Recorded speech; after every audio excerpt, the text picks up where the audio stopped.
And welcome back to Kivumbi 2022. Ken Mijungu is my name. Akisa Wandera will be right here at the top of the hour with the day's top stories. At 10 p.m., we have another panel. We'll be speaking to constitutional lawyer Tom Ojenda, who's joining us, David Ochieng, a practicing politician, and we are also going to have someone from the Ethics and Anti-Corruption Commission to talk about our topic today. The topic of discussion is the integrity question.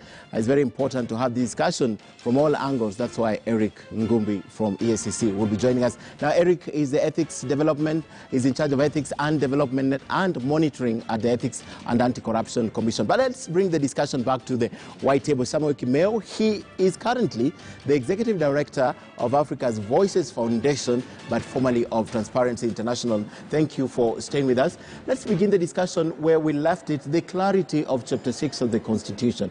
Is this an issue of clarity? It's not yet clear to these institutions. Is it an issue of interpretation? Is it just a decision, a deliberate decision, that this shortest chapter of the Constitution, which I also think was deliberate, cannot just be applied? Well, Ken, I think there's lack of clarity, I would say, which I don't think is fatal in itself.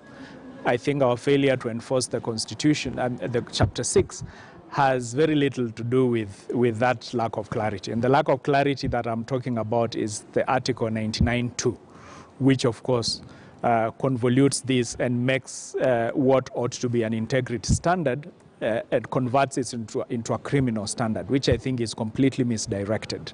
But I do believe, and I have confidence in our judiciary to be able to offer us direction in this. And Ken, as a matter of fact, it's regrettable that an advisory opinion that was sought in February of 2017, I believe it was by the Kenya National Human Rights Commission, to the Supreme Court, seeking an advisory opinion on the fit and proper standard of integrity required of public officers, has not been determined yet. Okay. I do think that if you have these things looked at in an non-adversarial nature, then we could arrive at a good place as a country.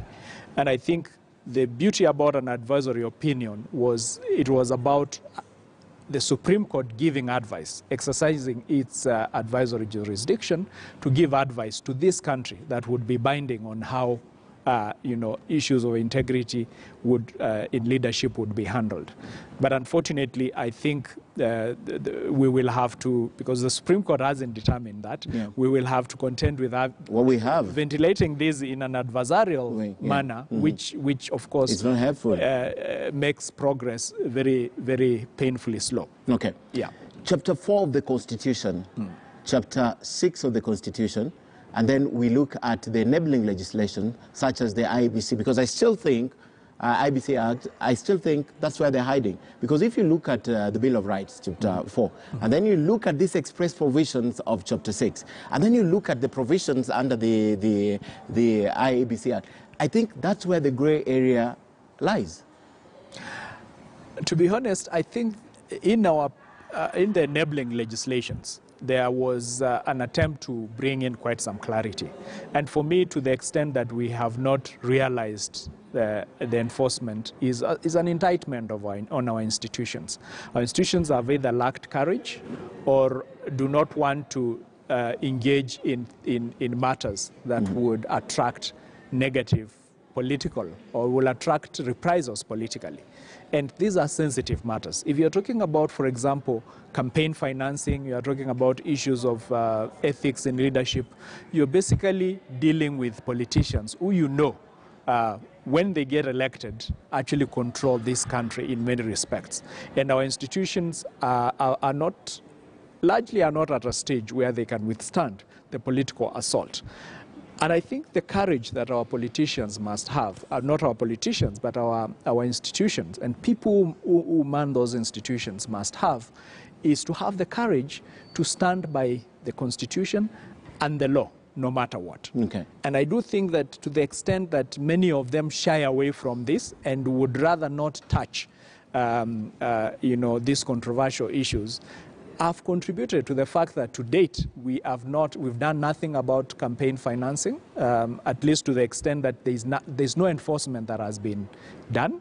And in Chapter 6, I cannot say that anyone has been barred from vying for elections based on Chapter 6. In any case, the only attempts we saw was at the political party level in the last elections, where questions were raised about certificates, the validity of certificates of some people. And I know that at least one person was barred from participating in an election at a party level because of those certificates. Okay. But to the extent that that same party had people with the same problem being cleared at the party level, but also at the IBC level, means that they probably were not very keen on that standard. Okay.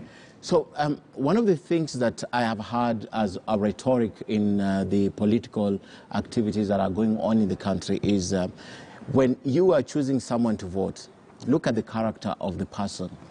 That has no place in law. Yeah, it's not a legal question. That's not a legal question. It might have a place in law, but it's not a legal question. It speaks to the role of the citizen in the outcome that we get in the elections. Because on the one hand, you have the role of our institutions, but ultimately, everybody who occupies an elected office in this country does so through the ballot. There might be questions about people stealing elections, but by and large, everybody who is elected today went through the ballot. Is there because they were voted in by Kenyans. When I look at the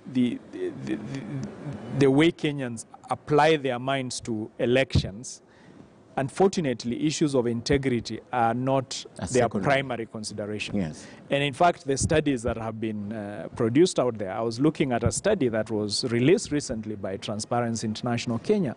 And, you know, whichever direction you look at it, the issue of integrity is either number 2 or number 3 of what people are looking at when they are choosing a leader. Okay. Number 1, they will say, is the manifesto and the ability to deliver and so on and so forth.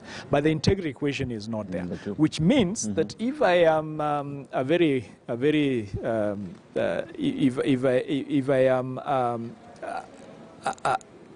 a drug dealer who can mobilize resources, can do things. Because when Kenyans talk about people doing things, they are looking at things they can see, but there's also the element that people are able to give them money. And that study that I'm referring to by TI Kenya also actually shows that majority of Kenyans have no problem receiving money from politicians. They say it may not affect whether they fought for that politician or not, but they have no problem, which is a contradiction in itself. And one can argue that that lack of ethics and integrity on the side of the voter reflects itself in the lack of integrity on the side of the people who are elected. You get the leader you deserve. This is one of the comments I've always heard when they're indicted. Leave us with our thief. You know, it's very common. But as we end, we have about 2 minutes on the clock. I need to ask you this. The solution, we need to look for the solutions now. You've said perhaps an amendment would be necessary or will suffice. Perhaps we leave the judiciary to go all length to interpret and stretch this constitution to its possible limit.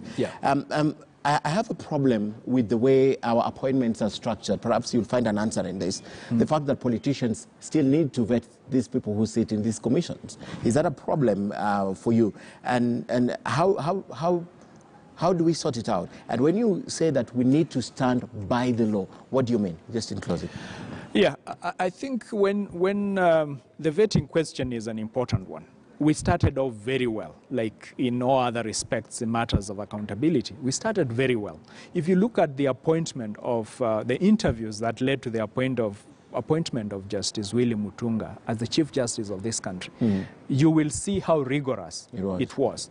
And those vetting processes were very instrumental in helping Kenyans recover some of the confidence they had lost in the judiciary. So there is quite a level of confidence in the judiciary today. And if you remember, 10 years, slightly over 10 years ago, there used to be the adage, why hire a lawyer when you can buy a judge? So it means that it worked. So vetting is important. But vetting is important if it is done above board and it is done for the right purposes. Okay. I think over time, we have lost that our vetting institutions, Parliament in particular, has dropped the ball. Occasionally, you will see people being vetted out. I think the last one was Chumo, based on his tenure at KPLC. But there are many others, including Ambassador Wario, when he was being appointed. Yet he had very serious allegations against him. And the authorities, knowing very well that this gentleman was facing such allegations, went ahead and nominated him for an ambassadorial positions.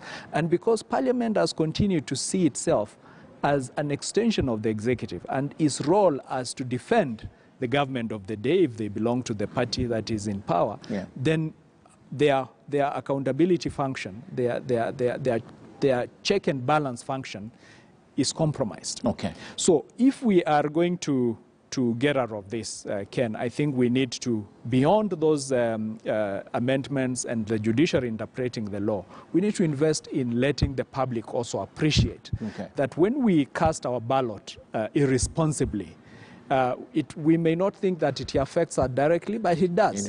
Everything that is right or wrong in this country right now is it's actually directly the product of the ballot that we cast in 2017, in 2013, in 2007. Okay. In 30 seconds, is there hope? There is hope. There is actually no option of losing hope.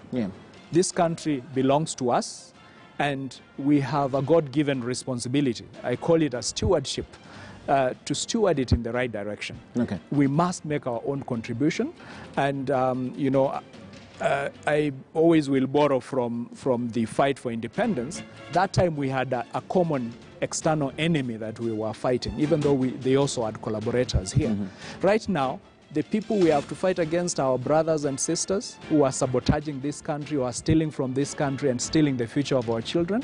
It calls for a much higher level of character for us to be able to stand up against our kin and kith, to tell them, you are out of order, you are against the law, we cannot entrust you with the responsibility of running our public affairs. Samuel Kimeu, thank you very much. Samuel is currently at the Africa Voices Foundation. Thank you for coming. Former Executive Director of Transparency International. These are issues he deals with every day. When we come back at the top of the hour, Akisa Wandera will be right here with the day's top stories. But remember, in the next hour, that's 10 p.m., Eric Ngubi, he is in charge of ethics, development, and monitoring at the Ethics and Anti-Corruption Commission. Professor Tom Ojenda is a constitutional lawyer, and David Ocheng is a practicing politician. They'll all be here on the roundtable to talk to us about the integrity question. How do we move forward to 2022? Thank you, Sam, for coming. And we take a short break, but in about 7 minutes, Akisa Wandera will be here with the top stories. Stay with us.